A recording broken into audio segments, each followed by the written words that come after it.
Sahabat Oase Rohani Katolik yang terkasih, salam damai, salam sehat dan sukacita dalam Kristus. Senang sekali saya Teresa Wina bisa menjumpai kembali Anda pada Oase Rohani Katolik hari ini pada Minggu Paskah yang kelima.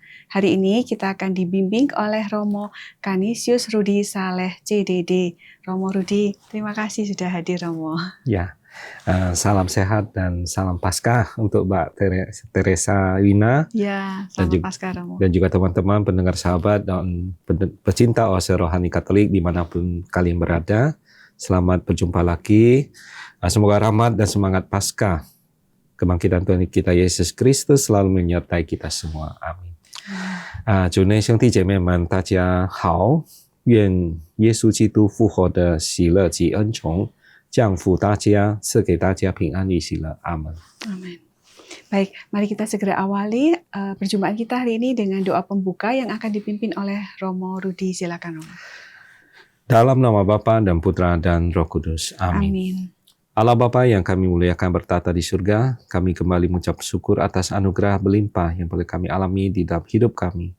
Terutama Engkau mengaruniakan kepada kami dengan kesehatan yang prima dan hati yang terbuka untuk mendengar sabda-Mu di dalam acara Sahabat Oase Rohani Katolik hari ini. Yesus Kristus Putra-Mu yang bangkit dengan jaya, menjadikan keselamatan dan kebangkitan kepada siapa saja yang percaya kepada-Mu. Semoga kami tetap percaya dan akan kehadiran-Nya di tengah-tengah kami dan masuk ke hati kami ketika kami menerima tubuh dan darah-Nya dalam perayaan Ekaristi. Kami percaya dengan menerima tubuh dan darah Putra-Mu, Yesus Kristus, memberi kekuatan ilahi kepada kami, sehingga kami mampu mewartakan rahmat kasih-Mu dalam setiap pelayan kami, dan mampu meneladani Putra-Mu Yesus Kristus yang telah menjadi seorang hamba yang setia melayani dengan kasih. Sebab Dialah Tuhan dan pengantara kami, yang hidup dan berkuasa bersama Dikau dalam persatuan dengan Roh Kudus, Allah sepanjang segala masa. Amin. Amin. Dalam nama Bapa dan Putra dan Roh Kudus. Amin. Terima kasih Romo. Antifon pembuka, nyanyikanlah nyanyian baru bagi Tuhan, sebab Ia telah melakukan karya-karya yang ajaib. Ia telah menyatakan keadilannya di depan mata bangsa-bangsa. Haleluya. Bacaan pertama diambil dari Kisah Para Rasul bab 14 ayat 21b dilanjutkan sampai dengan ayat 27. Pada waktu itu, Paulus dan Barnabas mengunjungi untuk kedua kalinya umat di kota Listra, Ikonium, dan Antiokhia. Di setiap tempat itu, mereka menguatkan hati umat dan menasihati mereka untuk bertekun dalam iman. Mereka pun mengatakan bahwa untuk masuk ke dalam kerajaan Allah, kita harus mengalami banyak sengsara. Di tiap-tiap jemaat rasul-rasul itu menetapkan juga penatua-penatua bagi jemaat setempat, dan setelah berdoa dan berpuasa, mereka menyerahkan para penatua itu kepada Tuhan yang adalah sumber kepercayaan mereka. Paulus dan Barnabas lalu menjelajah seluruh Pisidia dan tiba di wilayah Pamfilia. Di situ mereka memberitakan firman Allah di kota Perga, lalu pergi ke Atalia di pesisir laut. Dari situ mereka berlayar ke kota Antiokhia. Di tempat itulah mereka dahulu diserahkan kepada karunia Allah untuk memulai pekerjaan yang kini telah mereka selesaikan. Setibanya di Antiokhia, mereka memanggil jemaat berkumpul, lalu menceritakan segala sesuatu yang dilakukan Allah dengan perantaraan mereka. Ternyata Allah telah membuka pintu iman bagi bangsa-bangsa lain. Demikianlah sabda Tuhan. Syukur kepada Allah. Kita tanggapi dengan Mazmur, Aku hendak mengagungkan Dikau selama-lamanya, ya Allah Rajaku. Aku hendak mengagungkan Dikau selama-lamanya, ya Allah Rajaku. Tuhan itu pengasih dan penyayang, panjang sabar dan besar kasih setianya. Tuhan itu baik kepada semua orang, penuh rahmat terhadap segala yang dijadikannya. Aku hendak mengagungkan Dikau selama-lamanya, ya Allah Rajaku. Segala yang Kau jadikan akan bersyukur kepadamu ya Tuhan, dan orang-orang yang Kau kasihi akan memuji Engkau. Mereka akan mengumumkan kemuliaan kerajaan-Mu dan akan membicarakan keperkasaanmu. Aku hendak mengagungkan Dikau selama-lamanya, ya Allah Rajaku. Untuk memberitahukan keperkasaanmu kepada anak-anak manusia dan memaklumkan kerajaan-Mu yang semarak mulia. Kerajaan-Mu ialah kerajaan abadi, pemerintahan-Mu lestari melalui segala keturunan. Aku hendak mengagungkan Dikau selama-lamanya, ya Allah Rajaku. Bacaan kedua diambil dari kitab Wahyu bab 21 ayat 1 sampai dengan 5a. Aku Yohanes melihat langit yang baru dan bumi yang baru, sebab langit yang pertama dan bumi yang pertama telah berlalu, dan laut pun tidak ada lagi. Dan aku melihat kota yang kudus, Yerusalem yang baru, turun dari surga dari Allah, berhias bagaikan pengantin perempuan yang berdandan untuk suaminya. Lalu aku mendengar suara yang nyaring dari tahta. Lihatlah, kemah Allah ada di tengah-tengah manusia, dan Ia akan tinggal bersama-sama mereka. Mereka akan menjadi umat-Nya, dan Ia akan menjadi Allah mereka. Allah akan menghapus segala air mata dari mata mereka, dan maut tidak akan ada lagi. Tidak akan ada lagi perkabungan, ratap tangis atau duka cita, sebab segala sesuatu yang lama telah berlalu. Ia yang duduk di atas tahta itu berkata, "Lihatlah, aku menjadikan segala sesuatu baru." Demikianlah sabda Tuhan. Syukur kepada Allah. Sahabat Oase Rohani Katolik yang terkasih, mari kita siapkan hati untuk mendengarkan Injil suci. Haleluya, haleluya, haleluya. Haleluya, haleluya, haleluya. Aku memberitakan perintah baru kepadamu, sabda Tuhan, yaitu supaya kamu saling mengasihi, sama seperti aku telah mengasihi kamu. Haleluya, haleluya, haleluya. Tuhan bersamamu. Dan bersama rohmu. Inilah Injil Yesus Kristus menurut Santo Yohanes. Dimuliakanlah Tuhan. Dalam perjamuan malam terakhir, sesudah Yudas meninggalkan ruang perjamuan, berkatalah Yesus kepada para murid yang lain, "Sekarang Putra Manusia dimuliakan, dan Allah dimuliakan di dalam Dia. Jika Allah dimuliakan di dalam Dia, Allah akan memuliakan Dia juga di dalam dirinya, dan akan memuliakan Dia dengan segera. Hai anak-anakku, tinggal sesaat lagi aku ada bersama kamu. Aku memberikan perintah baru kepada kamu, yaitu supaya kamu saling mengasihi. Sama seperti aku telah mengasihi kamu, demikian pula kamu harus saling mengasihi. Dengan demikian, semua orang akan tahu bahwa kamu adalah murid-muridku, yaitu jika kamu saling mengasihi." Demikianlah sabda Tuhan. Terpujilah Kristus. Baik sahabat Oase Rohani Katolik yang terkasih, kita sudah bersama-sama membaca firman hari ini. Mari kita mendalami dengan dibimbing oleh Romo Rudi. Romo silakan dari bacaan pertama dan kedua dulu mungkin ya Romo, silakan. Kita akan membahas ya. Ya. Nah, pada hari Minggu Paskah kelima ini di tahun C, kita semua diarahkan pada satu harapan untuk membangun komunitas kasih. Ya. Nah, di dalam dunia yang luas, di dalam gereja kita, dan tentu yang paling penting di dalam keluarga dan komunitas kita masing-masing. Ya. Dalam bacaan pertama Kisah Para Rasul, kita mendengar pengalaman misioner Paulus dan Barnabas. Mereka berdua telah ditetapkan oleh Roh Kudus untuk tugas khusus yang diberikan kepada mereka, yaitu mewartakan Injil kepada bangsa-bangsa lain. Ya.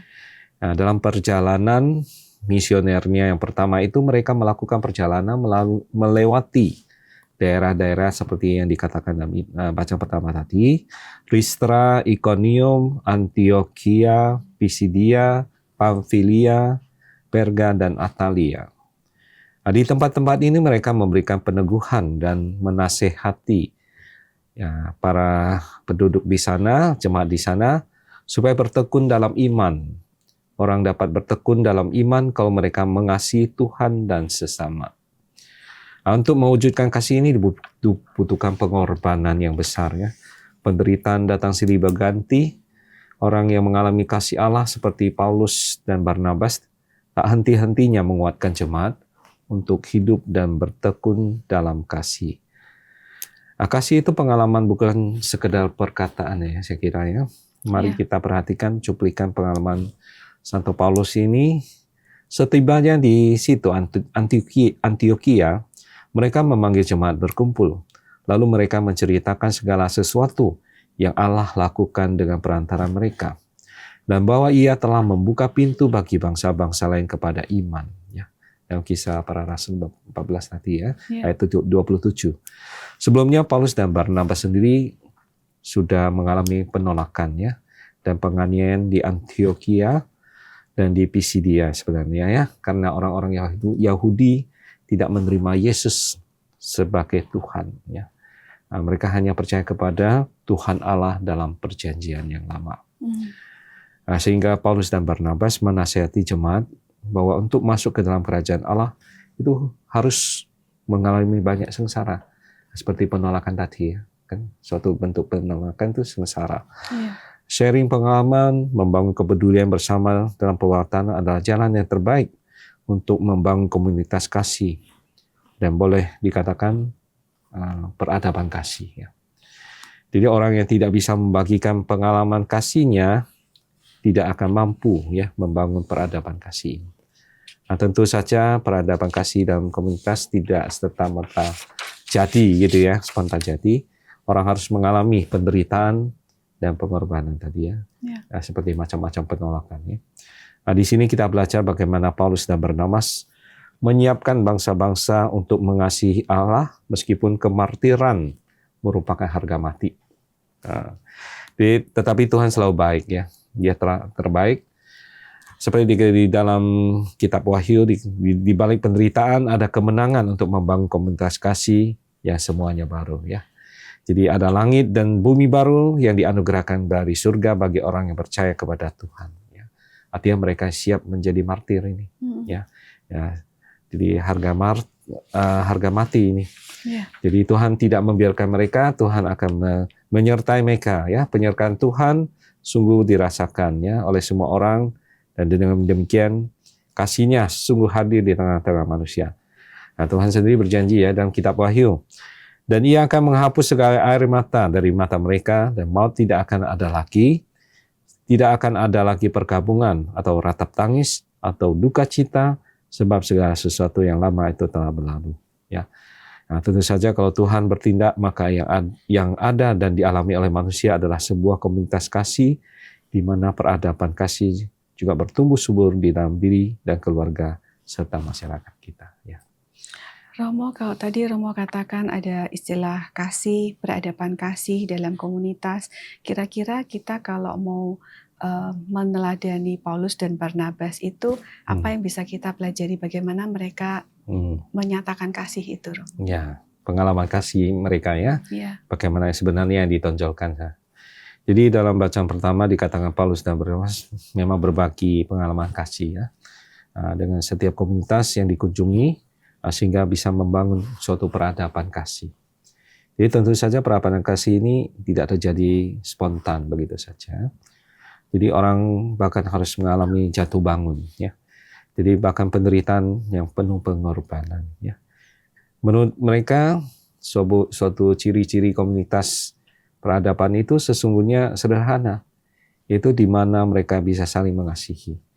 Tapi pertanyaannya apakah mereka bisa saling mengasihi? Itu suatu tantangannya bagi mereka juga. Sehingga mereka bilang perlu pengorbanan, kan? Jadi seorang yang berkenan di mata Tuhan adalah yang tidak terlalu banyak bicara tentang kasih. Namun perbuatan sehari-hari merupakan suatu bukti ya. Jadi selalu menonjolkan kasih ya dalam setiap perbuatan. Jadi perbuatan nyata ya, tidak sekedar diucapkan saja. Ya, bukan lips show. Ya. Itu semua dilakukan oleh Paulus dan Barnabas ya. Mereka selalu memberi teladan ya, peduli akan kesulitan orang ya. Mau mengorbankan waktu dan tenaga untuk membantu mereka yang menderita, menyapa, bahkan memberi senyum ya. Itu hal yang sederhana ya. Bagi mereka yang tidak dipandang mungkin, tidak dianggap, tersingkirkan dalam hidup bersama. Satu hal lagi, mereka juga memberi teladan untuk mengampuni ya, yang bersalah kepada mereka, mau memaafkan, yang mengecewakan dan menyakiti mereka ya. Itu kan ciri-ciri orang yang penuh kasih kan ya. Ya, mau bersikap terbuka menerima orang lain apa adanya, bahkan yang berbeda sekalipun ya.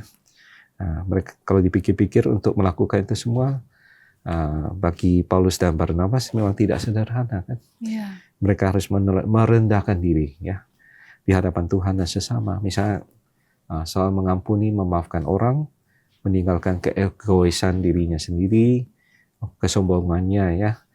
Lalu bahkan siap untuk dipermalukan dan direndahkan ya demi kasih kepada orang lain ya. Sampai begitu. Akhirnya gereja perdana berkembang pesat ya pada saat itu setelah kebangkitan Tuhan Yesus Kristus karena pewartaan Paulus dan Barnabas ya. Sebagian karena kesaksian yang kuat dari orang-orang Kristen juga. Ya, karena Paulus dan Barnabas sehingga mereka yang belum mengenal Kristus berkata, "Lah, betapa mereka saling mengasihi." Artinya mereka juga terpanggil oleh kesaksian ya, perbuatan nyata, bukan juga omong-omongan ya, omong-omong saja ya. Mari kita dengan rendah hati juga memohon rahmat kepada Tuhan untuk selalu menganugerahkan kepada kita rahmat melimpah ini untuk menjalankan perintahnya, yakni saling mengasihi dan memuliakan Tuhan dan menjadi saksi Injil yang sejati. Begitu ya kira-kira yang bisa saya sampaikan untuk permenungan dalam bacaan pertama dan kedua hari ini. Ya, jadi kira-kira tadi Romo ada katakan beberapa hal yang bisa mungkin kita teladani, bagaimana kita bisa mewujudkan kasih di tengah-tengah mungkin keluarga, mungkin komunitas, gereja, masyarakat. Ya. Nah, tadi ada kata-kata Romo yang agak-agak mungkin sedikit menggelitik, kata bahwa sebagai martir itu adalah harga mati. Nah, kalau di zaman sekarang apakah juga sampai sebegitunya gitu loh. Karena ada juga teman yang saya cerita, ketika memilihkan nama baptis anak itu nggak dia pilih yang mana yang santo atau santa yang tidak sengsara amat gitu. Supaya hidup nantinya lebih tidak sampai yang dibunuh, lebih bahagia, yang ini gitu. Kayaknya kok sengsara amat gitu. Bagaimana? Ya, saya kira kalau sampai harga mati sih jarang lah ya dalam keseharian kita. Tetapi bentuk penolakan yang terjadi mungkin sampai luka babak belur sih seringnya. Karena membela kebenaran ya. Ketika kita diintimidasi, ditolak, dilarang beribadah dan sebagainya. Ketika melawan kan harus mendapat ganjaran balasannya. Mungkin dipukul dan sebagainya. Itulah mungkin bentuk kemartiran kita sekarang ya. Tapi kemartiran yang tidak sampai mati lah ya. Mungkin babak belur saja ya. Nah, itu kan suatu bentuk pengorbanan lah ya bagi kita menghadapi tantangan di zaman sekarang ini ya. Ya, siap untuk menderita lah istilahnya. Kalau zaman dulu mungkin ya karena penganiayaan ya pada gereja perdana itu kan orang Kristen kan dikejar-kejar bangsa Romawi dan sebagainya. Itu pasti mengalami penderitaan luar biasa, disiksa, bahkan dibunuh tadi kan. Secara fisik zaman Paulus dan Barnabas waktu itu memang bahaya sekali ya. Untuk mewartakan kabar gembira Tuhan Yesus saja dikejar-kejar kan. Jadi harga mati itu memang kemartiran itu pasti ya bagi mereka siap untuk menderita. Ya, karena nanti akan ditangkap, dipenjara dan disiksa sampai mati. Ya. Kalau Romo katakan tadi berarti yang di zaman sekarang tidak harus sampai fisik kita meninggal atau disiksa sampai sengsara ya Romo ya, tapi Romo tadi katakan misalkan gereja yang teraniaya, saya teringat beberapa tahun lalu kan ada gerakan kita kunjungan novena atau siarah ke 9 gereja yang teraniaya. Salah satunya kemarin waktu kunjungan Porta Sancta itu kami lingkungan ada ke gereja Santa Bernadette, itu dulu yang teraniaya dan sekarang sudah berdiri bagus. Jadi mungkin tuh ya perjuangan yang Romo bilang ya, sebagai martir berapa tahun itu mereka sampai akhirnya bisa berdiri gereja. Saya kira juga mereka pasti menjalin hubungan yang baik dengan masyarakat di sekitar sana ya. Toleransi yang dibangun kembali ya. Masih ingat ya dulu zaman dulu gereja dibakar di Situbondo itu ya. Pernah dengar waktu itu? Lupa Romo. Ya. Jadi waktu itu masyarakat mungkin terprovokator ya. Ada provokator. Ya, jadi mereka itu masyarakat di sana ya ikut-ikutan lah gitu ya. Akhirnya setelah mengalami gereja itu dibangun kembali akhirnya ya. Tapi pada suatu saat kan mengalami banjir besar di daerah sana. Nah, pengungsi-pengungsinya di daerah sana yang pernah menganiaya gereja itu akhirnya ditampung, dibantu dan sebagainya. Mereka sangat tergugah dan menyesal kayaknya. Jadi itu juga salah satu bentuk kasih ya Romo. Iya, itulah. Jadi tidak membalas ya kasih kejahatan dengan kejahatan ya. Nah, mereka baru terbuka pikirannya. Sebenarnya toleransi itu sangat penting ya, saling membangun ya, walaupun berbeda agama dan keyakinan dan sebagainya. Ya, itu suatu bentuk kasih ya. Kasih itu sebenarnya melintasi agama juga ya, lintas agama. Ya, semua tanpa peduli kamu agama apapun ya, ideologi apapun, tapi yang jelas kita memberikan yang terbaik untuk sesama manusia. Ya, amin. Semoga ya Romo. Baik, sahabat Oase Rohani Katolik yang terkasih, kita sudah membahas tadi bacaan pertama dan kedua. Nanti akan kita lanjutkan lagi pembahasan untuk bacaan Injil di sesi yang kedua.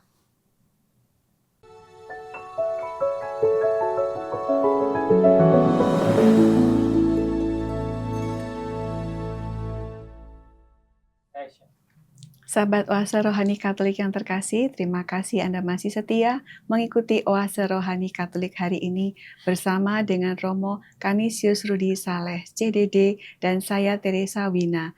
Kami mempersilakan bagi Anda yang ingin menyampaikan pesan ataupun masukan yang lain, sharing iman, silakan di email ke ork.kaj2021@gmail.com atau ke WhatsApp nomor 0881-0251-334338. Baik, mari kita lanjutkan lagi pembahasan kita, terutama di bacaan Injil ya Romo. Silakan, ada pelajaran apa Romo? Ya, dari renungan Injil Yohanes ini, selama 50 hari ya pada masa Paskah, ya biasanya di dalam Injil membahas pada periode ini di mana misteri kebangkitan Yesus dijelaskan dengan lengkap ya secara keseluruhan. Meskipun perikop Injil Yohanes hari ini ya adalah kisah terjadi pada malam penyaliban ya, dan merupakan kata-kata perpisahan Yesus ya pada perjamuan terakhir ya. Dan justru kita merenungkannya dalam terang Paskah. Misteri terang Paskah ini. Kita baru saja mendengar Yesus berbicara tentang anak manusia yang dimuliakan dan kemuliaan itu dimulai dengan penderitaannya ya. Kemuliaan Yesus yang diwujudkan dalam penderitaan juga merupakan kemuliaan kasih ya. Dia menderita karena kasih. Karena dia mengasihi Bapa sehingga dia rela melakukan kehendak Bapa. Nah, dia mengasihi kita sebagai gembala yang baik dan memberikan hidupnya kepada kita. Dan juga ingin kita dimuliakan bersamanya, dan ini adalah perintah barunya ya. Bagi kita, sama seperti aku telah mengasihi kamu, demikian pula kamu harus saling mengasihi. Ini perintah baru dari Tuhan ya. Dengan cara ini Tuhan juga akan dimuliakan di dalam kita. Kira-kira tadi Romo katakan, Romo menekankan perintah baru. Bisa Romo jelaskan mungkin perintah baru ini seperti apa Romo?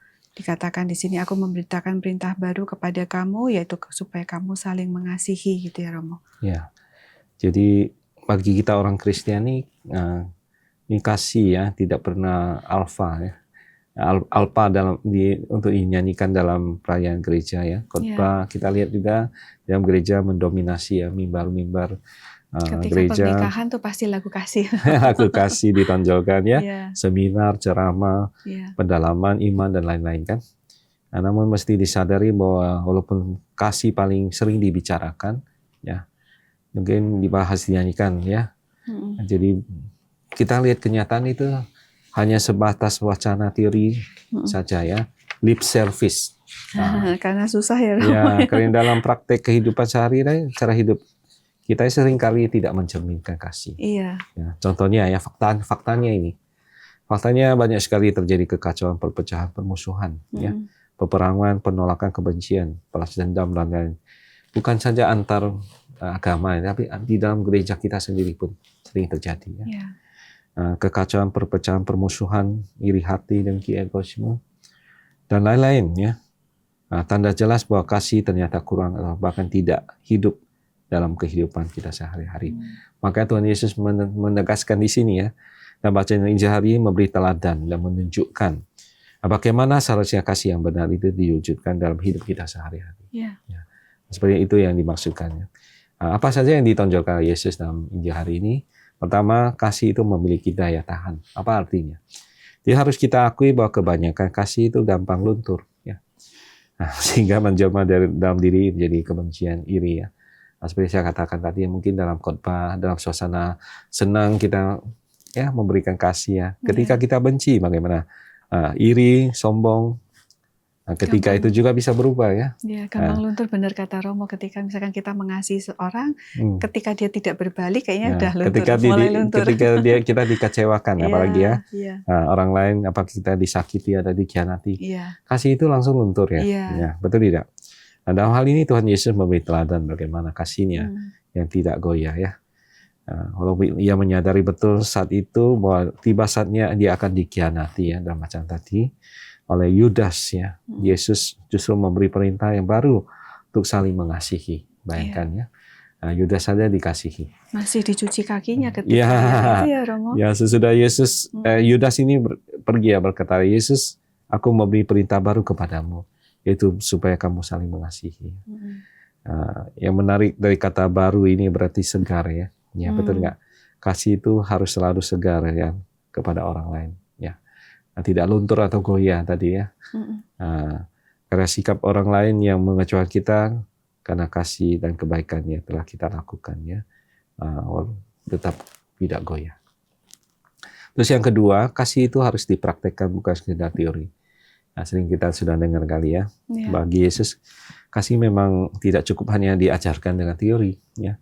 Dijadikan simbol, slogan atau wacana semata, tapi harus melekat dalam gaya hidup ya, sehingga menjadi ciri khas atau identitas setiap murid-muridnya.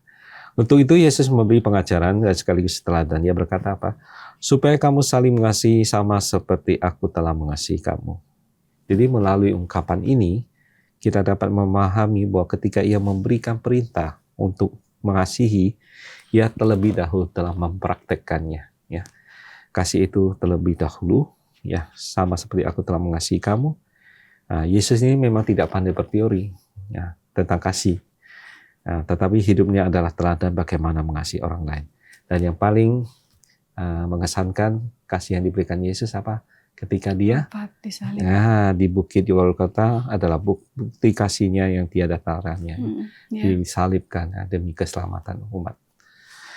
Itu yang kedua ya. Lalu yang ketiga, standar kasih itu harus agape. Agape itu apa? Jadi kasih yang tidak tanpa pemberi ya. Rela berkorban ya. Adanya kesediaan tetap mengasihi walaupun kasih itu tak terbalas seperti yang dikatakan tadi. Ya. Juga kasih agape itu bukan kasih karena saya mengasihi dia karena dia baik, karena dia memberi saya uang, karena dia itu selalu traktir saya makan, makanya saya mengasihi dia. Tetapi kasih yang sebagai agape itu apa? Kasih yang walaupun Walaupun dia menyakiti saya tetap mengasihi dia. Saya mengasihinya walaupun ia membenci saya. Ya. Saya tetap mengasihinya walaupun dia mengkhianati saya. Seperti teladan Yesus ya. Yudas mengkhianati dia tetap mengasihinya. Dan terakhir, kasih agape harus menjadi identitas orang yang percaya ya. Artinya identitas para murid ya, sebagai murid Kristus. Dan akhirnya ini pengenalan kita ya. Ada pengenalan kita, identitas kita murid Kristus adalah kasih agape ini ya. Tidak ada balasannya. Jadi orang lain dapat mengenal kita sebagai murid Tuhan bukan karena ya warna atau model pakaian kita ya. Bukan karena sekedar penampilan luarnya ya. Penampilan luar. Bukan sekedar ekaristi hari Minggu yang kita hadiri setiap hari Minggu. Bukan hanya sekedar kata-kata yang berbau agama atau rohani, atau setiap hari memegang kitab suci, ya. Bukan pula jabatan yang kita sandang dalam gereja, ya. Bukan jaminan itu semua sebenarnya. Kalau selalu kemana-mana, selalu membawa kitab suci, memakai kalung salib, aktif dalam berbagi kegiatan, pulang-pulang sudah pembantunya dimarah-marah, dimaki-maki. Itu bagaimana ini? Ya. Maka kasih agape adalah identitas kita yang paling utama, ya. Saya katakan ya. Jadi identitas kita yang paling utama, ya. Kasih yang tak berkesudahan. Kita murid-murid Kristus dikenal oleh dunia ketika kita saling mengasihi. Semua simbol kekristenan yang ada hanya sebuah tanda dan tidak akan berarti apa-apa kalau tidak melakukan kasih. Betul ya, gitu. Iya. Mungkin gitu saja. Romo, Romo tadi katakan bahwa sebaiknya kasih itu sudah sampai level yang agape, jadi bukan karena A saya maka mengasihi dia, atau karena B maka saya mengasihi dia. Lalu kemudian ada kata-kata Romo yang menarik adalah kasih itu harus selalu segar, jadi selalu baru. Tadi kata-kata Romo selalu fresh. Nah, sementara itu kita juga tahu itu tidak mudah. Nah, mungkin apakah Romo mungkin ada tips atau apakah ada saran supaya kami semua ini bisa melakukan kasih itu terus-menerus, ada mungkin apa Romo? Ya, saya kira melakukan amal kasih atau kebaikan itu sering juga menghadapi tantangannya. Iya, pasti. Ya, menghadapi tantangan baik dari diri sendiri ya maupun dari orang lain ya. Misalnya kita ditolak, dicurigai, dilukai, membuat kita takut dan kapok ya. Nah, kita sendiri harusnya agape kan, walaupun dibenci tetap mengasihi. Ya, walaupun kan. Iya. Tadi ketika dia baik, kalau kita melakukan itu memang tidak lagi ya sempurna kasih kita. Nah, memang solusi apa ya supaya umat beriman menghadapi masalah kesulitan ini sebenarnya. Dalam menghadapi kesulitan yang ditimbulkan oleh tindakan kasih, Yesus juga memberi kita cara untuk melaksanakan perintahnya. Nah, contoh dari gereja perdana tadi ya, memberi kita beberapa petunjuk ya. Nah, kita wajib berdoa ya. Nah, ya, berdoa dengan apa? Dibarengi dengan puasa, yaitu disiplin diri ya. Puasa kan bukan cuma makan minum ya, mungkin dalam hal-hal yang lainnya, kesenangan-kesenangan tertentu. Dan juga mempercayakan diri kepada Tuhan ya, saya kira itu penting sekali, yaitu mempercayakan kasih karunia Allah untuk melakukan pekerjaan yang harus dilakukan. Artinya sebelum kita melakukan kesucian, kita berserah kepada Tuhan ya. Di sini kita melihat pentingnya iman dan menghadirkan diri dalam gereja ya.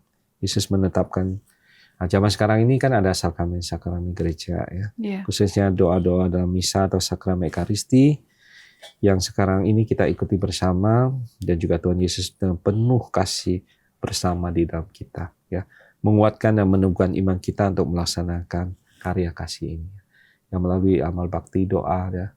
Nah, ekaristi itu kan semua kan suatu bentuk ya penyerahan diri kita kepada Tuhan untuk dikuatkan ya.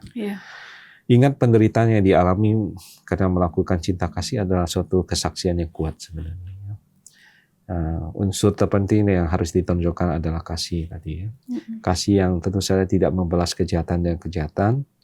Bisa juga dikatakan cinta kasih sejati adalah cinta yang disertai dengan pengorbanan, bukan balas dendam ya. Ya, cinta yang walaupun ya.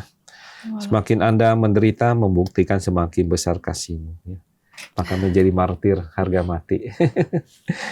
Ya, jadi Rasul Paulus mengatakan bahwa untuk masuk ke dalam kerajaan surga Allah kita harus mengalami banyak Penderitaan. penderitaan ya, karena pengorbanan kasih yang kita berikan. Jadi gereja perdana ini menjadi suatu teladan ya, untuk kita di zaman sekarang ini. Yeah.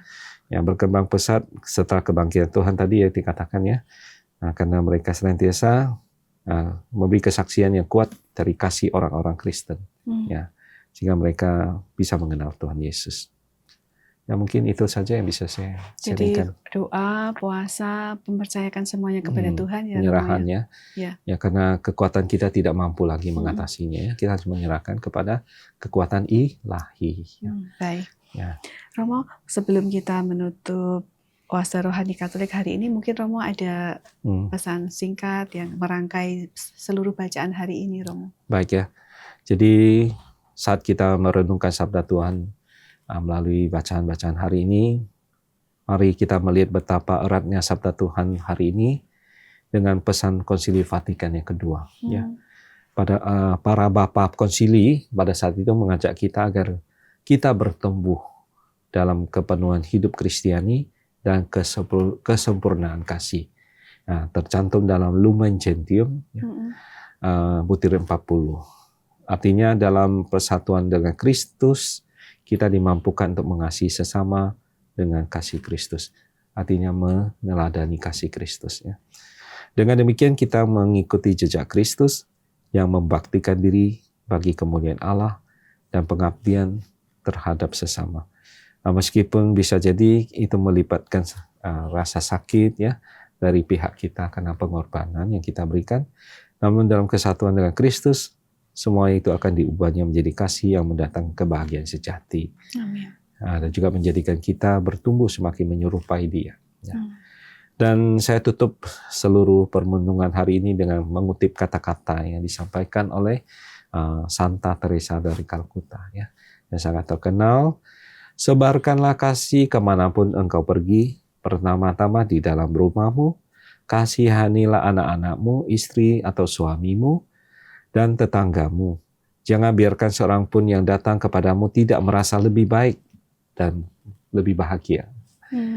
Jadilah perwujudan yang hidup akan kebaikan Tuhan, kebaikan di wajahmu, di matamu, di senyummu, dan di dalam sapaan yang hangat. Semoga Tuhan memberkati kita semua. Amin. Terima kasih. Indah sekali kata-kata Santa Teresa Kalkuta ya, Romo. Ya, betul. Ya, baik. Sahabat Oase Rohani Katolik terkasih, mari kita menutup Oase Rohani Katolik hari ini dengan doa penutup yang akan dipimpin oleh Romo Rudi. Silakan, Romo. Dalam nama Bapa dan Putra dan Roh Kudus. Amin. Amin. Allah Bapa kami yang maha mulia, kami juga bersyukur atas segala penyertaan dan bimbingan-Mu dalam menghayati sabda-Mu melalui acara Sahabat Oase Rohani Katolik hari ini. Berikanlah kepada kami para hamba-Mu semangat rela berkorban dan kesadaran untuk selalu menaruh cinta kasih dalam tugas pelayanan kami, serta ketaatan dan kesetiaan kepada kehendak Bapa. Kami juga ingin memiliki semangat seperti Rasul Paulus yang mengasihi dikau dan sesama dengan kasih yang tulus. Kami mohon, kobarkanlah semangat Paskah dalam hati kami, agar kami penuh semangat berelasi dengan sesama dan berani mewartakan kasih dan kebahagiaan Injil bagi sesama. Demi Yesus Kristus, Putra-Mu Tuhan dan pengantara kami, yang hidup dan berkuasa bersama Dikau dalam persatuan dengan Roh Kudus, Allah sepanjang segala masa. Amin. Tuhan bersamamu dan bersama rohmu. Semoga saudara-saudari sekalian, keluarga kita semua, orang-orang yang kita doakan, mereka yang sakit dan menderita, seluruh tugas belajar, pekerjaan, usaha serta karya pelayanan kita senantiasa dilindungi, dibimbing dan diberkati oleh Allah yang Maha Kuasa, Bapa dan Putra dan Roh Kudus. Amin. Romo, terima kasih. Semoga Tuhan memberkati semua tugas dan pelayanan Romo. Amin. Kita ucapkan juga terima kasih kepada segenap pimpinan, pengurus, dan tim teknis Oase Rohani Katolik. Sahabat Oase Rohani Katolik terkasih, terima kasih untuk kesetiaan Anda. Semoga kita selalu menjadi berkat bagi sesama. Sampai jumpa di edisi yang mendatang. Salam sehat dan sukacita dalam Kristus.